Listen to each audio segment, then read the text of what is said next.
4 times minus 2, which is equal to minus 8. Okay, that's what it turns out to be. All right, so that's an expression tree, but that can only be in order. If you did post order, if you did the other orders, it may encode the tree, but can't evaluate it. The other orders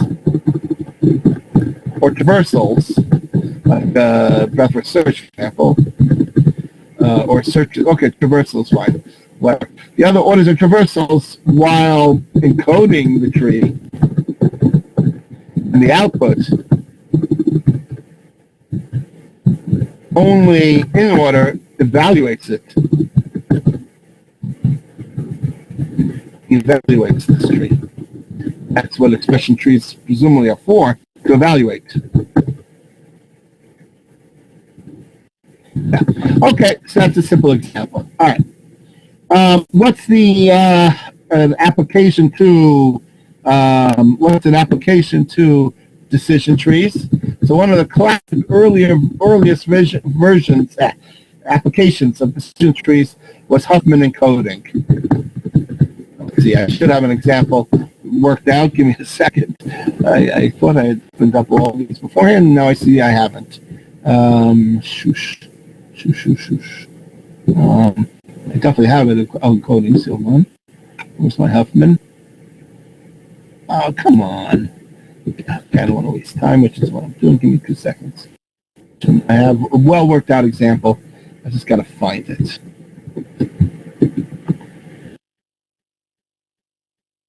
Oh, give me 1 second. Sorry. I tried to have everything ready beforehand, but I forgot, and I didn't open this one. No, that's not it. Give me 1 second. Okay, let's find it. No, I definitely have this worked out. I have the other one also worked out. But encodings, where are encodings? It's an entropy. No, it's not. Compressions. Compression. Let's see if I worked out Huffman. Come on. All right, 1 second. I have them worked out, but I have them worked out in the, all right, whatever. Give me 1 second. Notes. Where is it? Where's it coming? Where's Huffman? No, don't tell me I didn't do Huffman. Oh, you can't tell me I didn't do Huffman last semester. Oh, man. Oh, yes, I did. Good. Come on. Where is it? Hopefully it's here. It's supposed to be here. We'll find out. If not, I'll do a shorter example. I did. Here we go. Oh, boy. Okay, let me explain Huffman. This can take a while. Well, okay, let me copy this. If you ever take my information retrieval course, you're going to see possibly the same exact I'll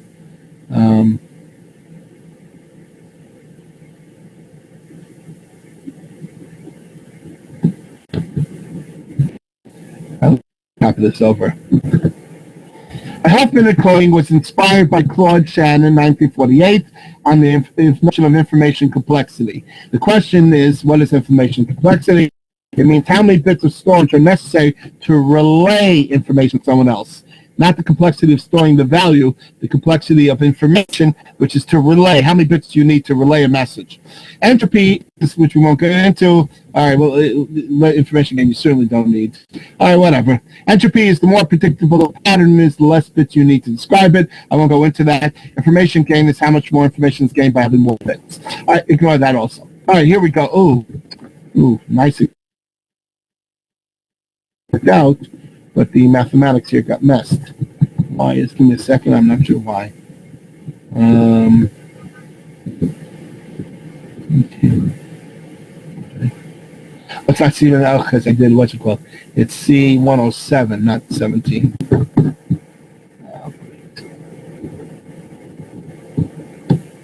Yeah, very good. All right.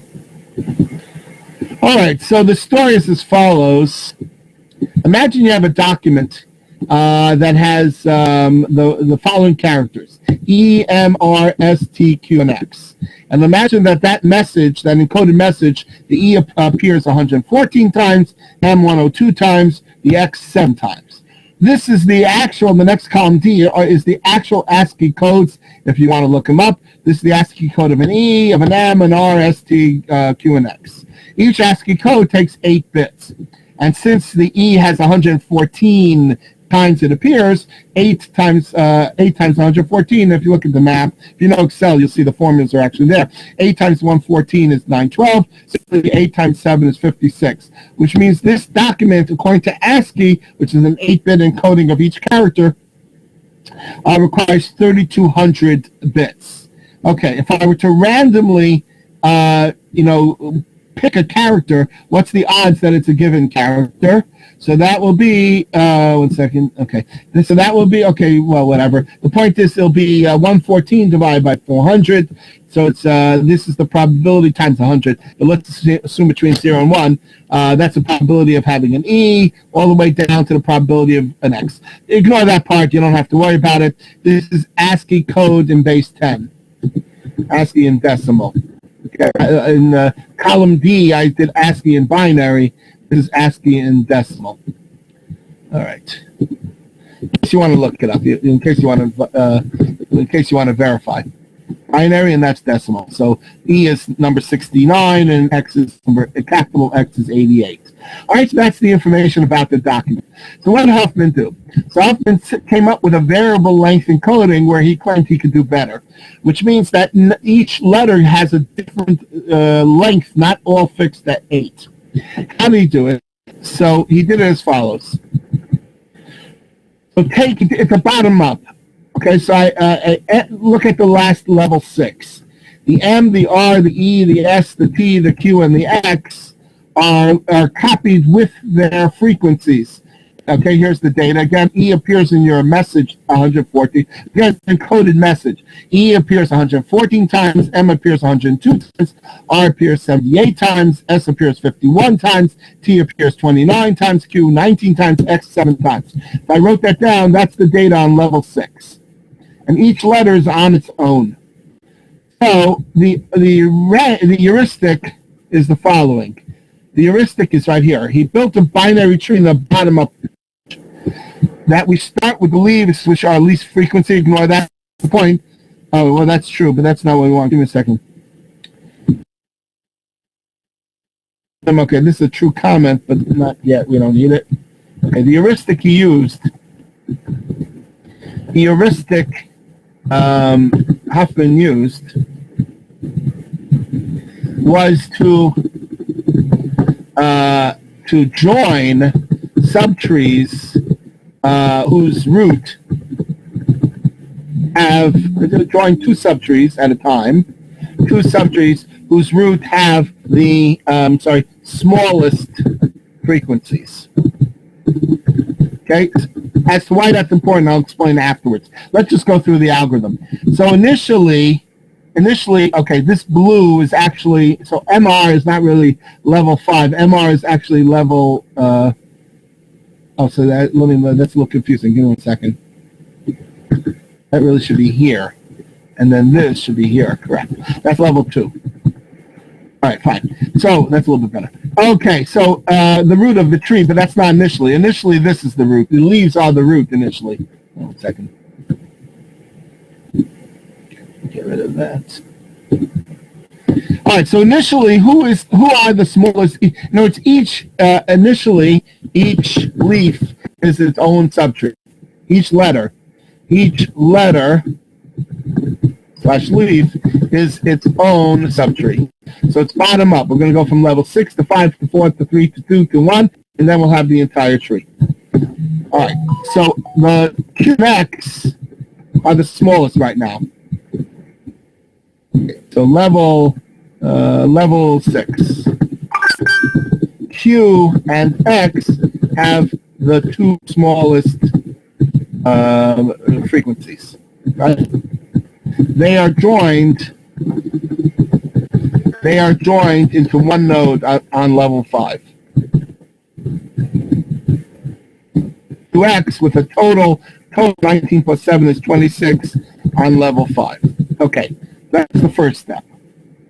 Now, starting with level 6. Now you can't use Q and X anymore because now it's no longer roots. No longer roots, right? So note Q and X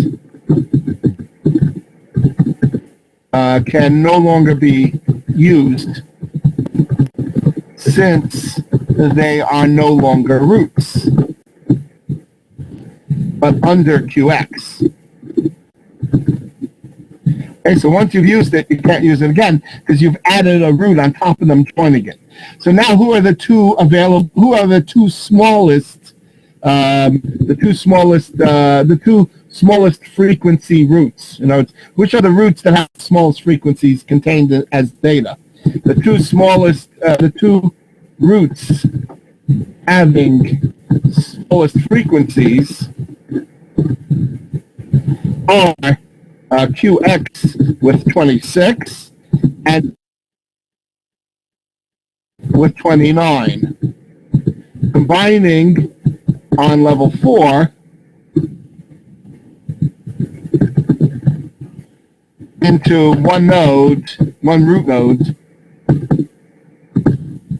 TQX, which has a combined total of 55. Right, because that's 26 of QX and the 29 of T. Okay, so now you can't use T, Q, or X. So who are the next two smallest? S has 51 and TQX. Then S with 51 combines with TQX, which has collectively 55, under a new root, STQX on level 3. It's a combined frequency of 106, 55 plus 51 on level 3.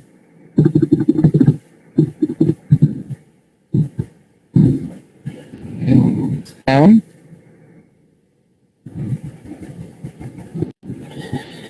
All right, now, who's next? So 114 and 106.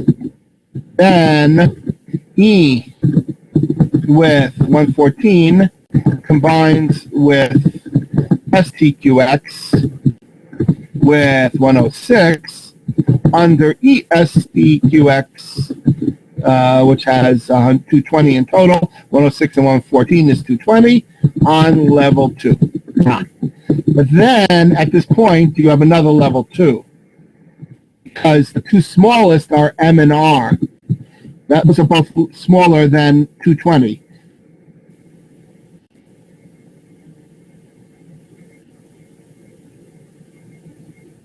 Hold on, mistake. Hold on, mistake. Mistake? Huh? Pardon. It's true. It's not a mistake, but I jumped a step. I'm sorry. Give me 1 second. Yeah, this is true, but it's the wrong step. After the STQX, now M and R. Okay, good. With 78 are the two smallest. Combining under MR with a combine of 180 at level 2. Then E with 114, because 180 now, 114 and 106 combine to get ESTQX. Finally, MR with 180, because there's only 2 left. MR with 180 combines with ESTQX with 220 under the one root MRE, which everybody, which is the 400 letters. So now everybody is represented. Okay, so that's this tree. Now, how do you read this tree? Okay. There's a parenthetical statement in that Huffman didn't use the,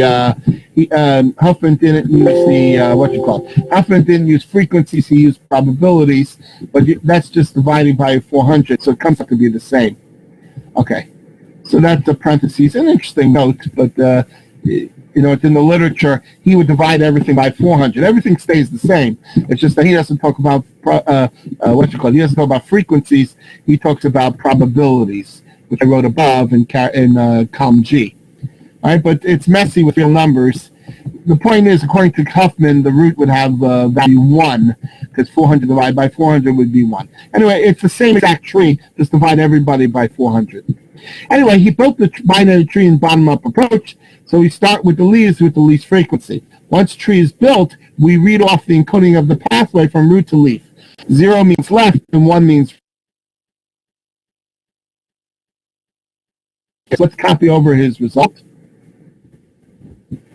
His result is resulting in the following.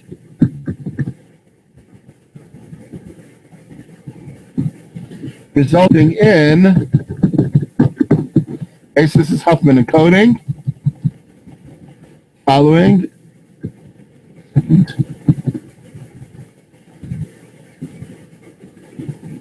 17. That's not 17, it's 107 we said.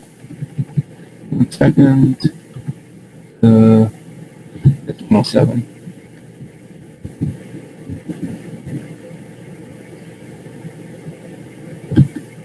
Second, I apologize. Give me 2 seconds. 140 is not 140. It will be. I already copied that. Oh, great. All right. Well, let me delete this. We don't need this now.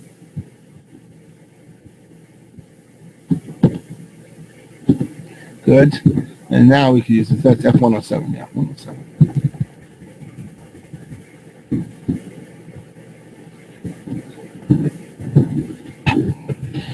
All right, so if you read left and right from the MRESTQX level 1 root, as I say, it's the root, so then you read it, go left and right and follow the tree, you will see these are the Huffman codes. E is 10, M is 00, etc.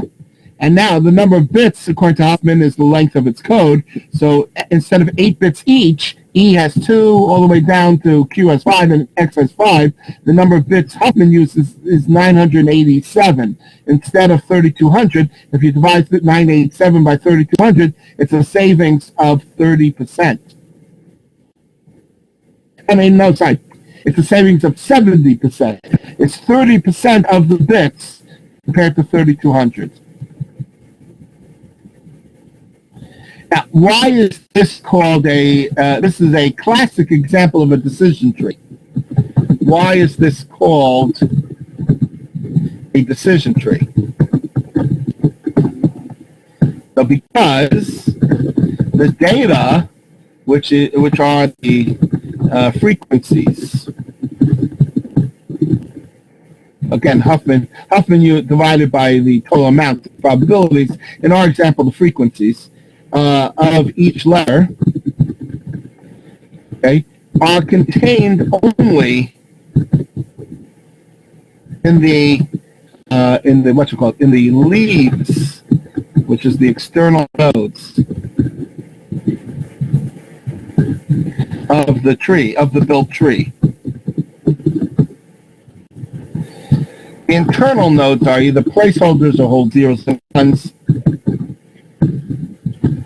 The internal nodes have no data, but are placeholders or weights in placeholders, or in Huffman's original version, probabilities.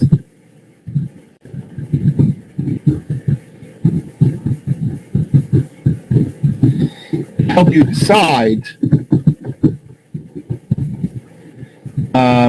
how to reach the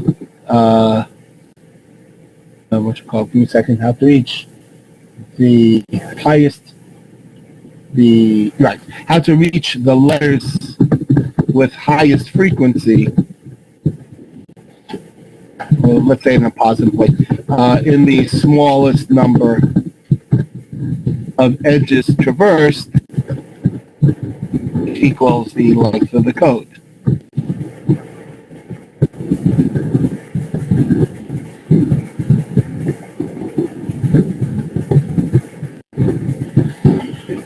Okay, so it's a decision tree. The internal nodes, well, again, he divided by 400, so he had probabilities.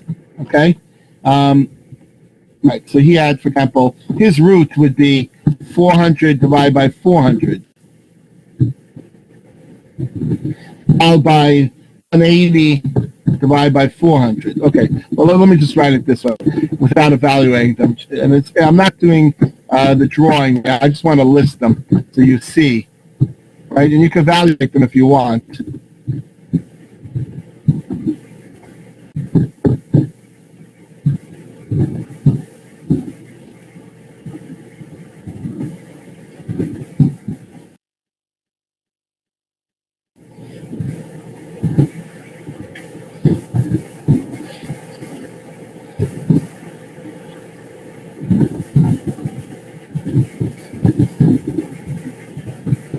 Frequencies divided by the total number of frequencies, how many times the letters appear in the document, we said is 400. And we had a R and M. Move over one, so look a little better. M and R. M is 102 and 78. I'll look at it in a second. 102, 400, and 78, 400. All right, good. See, one second. Where's your question? Yes. 106 divided. Oh, I mistyped. Oh, sorry. Let me check. Oh, it's a typo. Thank you. Yeah, not 1400, 400. That was a typo. Thank you. Good catch. Yes. All right. So there were 400 in total. Remember about the 400 letters here. 107 right here. 400 letters. And the frequency of each letter, as we said, is this probability. So these are the probabilities. This one, 14 divided by 400. This is 7 divided by 400. These are the probabilities right here. That was the way Huffman did it originally, but we just for, no, I don't know, hopefully. That didn't work. Why doesn't that work? I don't know. My thing's not working. It's not sure. Not sure. Anyway, all right, so that's the story. So that is a decision tree. Now, let's get to genetic programming. 2 points. All right, so here's the story. I don't want to drive you guys crazy. Let me just make one last point. And there's a little bit more with the Lisp code, which I'm going to do tomorrow morning for a half hour. Which won't be on this example, will be on the final or subsequent if you have one, I forget. We'll check. But as I said, it's just drop more. The last point I want to point out here, because I don't want to drive you crazy, is the following. What does it mean to be what does it mean to be a crossover mutation for these trees? All right, so let's take, for example, an expression tree. All right, so crossover, this is an example, and we'll finish with this. Crossover and mutation, I just want to show you what it looks like for expression trees, for example.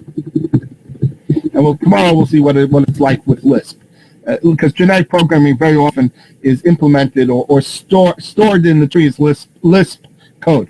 Okay, for expression trees. Okay, let's do an example. So let's take our, I thought I copied it. Let me copy it one more time. Our simple example. Let me show you one simple crossover and one simple, you'll see what it's like. And we'll be done. All right, so let's imagine this is our chromosome. This is our genetic program. We're growing expression trees. Let's imagine that for a second. All right, now let's imagine crossover tells us that we're going to cross over the 3 nodes with the this subtree over here, which I'm going to draw in orange.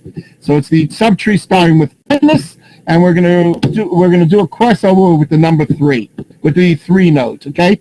And what the result is so this is going to be an example of after crossover. Give me 1 second. So after crossover, you're going to get the following, which is a swap.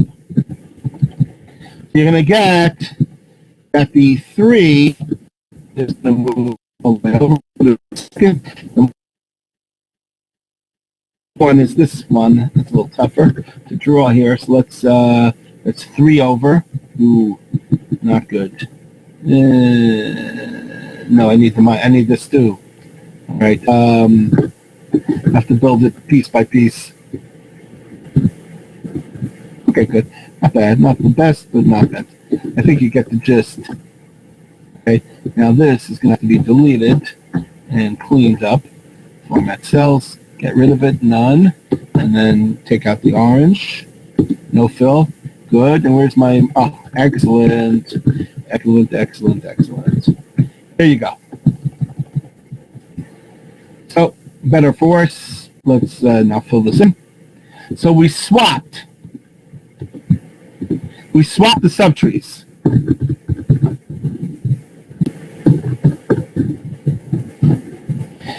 That's pretty straightforward. We took the 3 subtree, which is a leaf, and we took the minus subtree, which is 5 minus 7, and we swapped them. So now that's the built-in tree. Okay.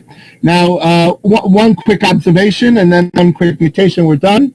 If this were to happen on a big tree, and the left side would be constantly growing as opposed to the right side, which is shrinking, right? Because a 3 and a subtree, there's many more levels on the subtree than the 3. It would be constantly growing, and the other side shrinking. But it's not the other side shrinking; it's that one side's growing. So I'll put this in parentheses. If that's the case, the definition I'm going to give you, you don't need part. You need the growing part. And it doesn't have to be constant, but the point is going, okay, the tree is termed to have been bloated. So a bloated tree in the context of genetic algorithm is that when you're doing the crossover swapping, it's too heavy on one side. Okay, the point of why that's bad we'll talk about tomorrow. And then the last one is after mutation. Now this is where this gets a little bit more messy. In the case of, just let me make the comment and we'll do it, it's sort of arbitrary, but here we go. In the case of data trees,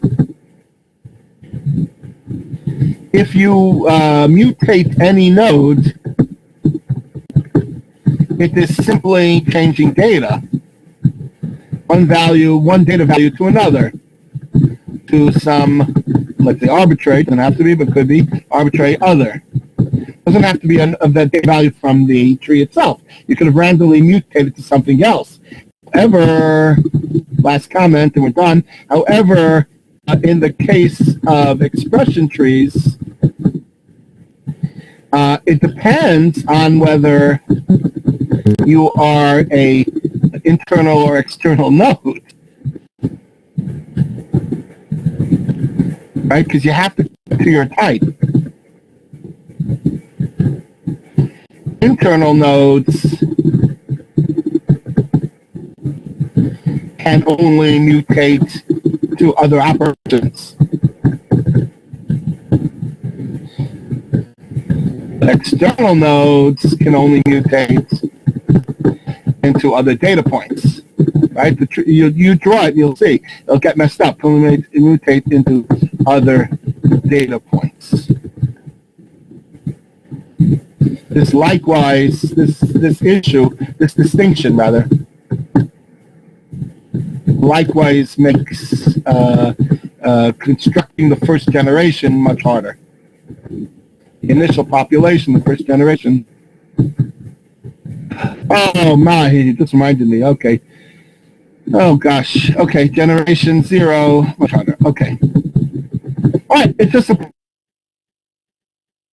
that you have to deal with it. The point is you have to be careful when dealing with genetic programming because the data points are the least and the code is in the operators are in the internal nodes, the way we've done it. So then you have to treat each one differently. Okay, so for tomorrow, let me just point it out and we're done. We are done now. For tomorrow, which will not be on tomorrow's quiz,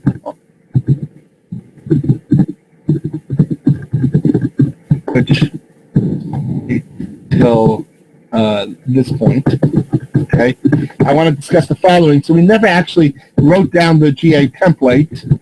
We went through every step, don't get me wrong, but I didn't actually pseudocode the template. All right, so I want to do the GA template and also want to talk about the GP and Lisp. All right, that's the two topics that we're going to do. So that's going to be the first half hour. In the first half hour, followed by tomorrow's lecture. Again, won't be on tomorrow's quiz. It'll be on any subsequent exam, but not tomorrow's quiz. So first hour of tomorrow's lecture, followed by a 1 hour review. Hopefully you bring questions. We did a lot of algorithms. I'm sure you have. Some you want me to go over. 1 hour review, followed by, let me just say this, on Ultra, followed by the quiz or exam, whatever you want to call it, on BD itself, not Ultra, i.e. Ultra. And last, please remember, because I can't monitor more than one email, only Qmail to class, Gmail, email, whatever you want to call it, during exam. Okay, I'm only monitoring. Done. End of story for today. So if you have any questions, feel free to ask. If you did not have a chance to, mark yourself present, please do so. Otherwise, I'll see you all tomorrow. Okay, very good.